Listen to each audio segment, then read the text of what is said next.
Welcome to the new Dynobend booth. We would like to introduce our new corporate identity to you. This identity is supporting the road forward for us.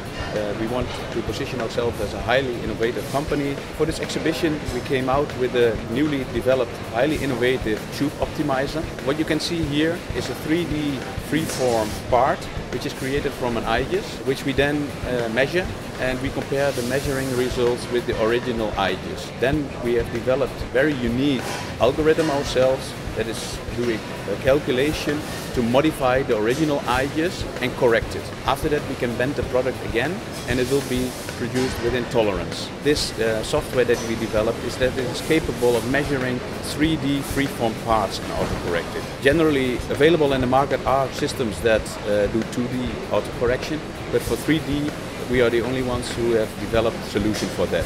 This solution proves that delivering added value to our customers is our #1 priority.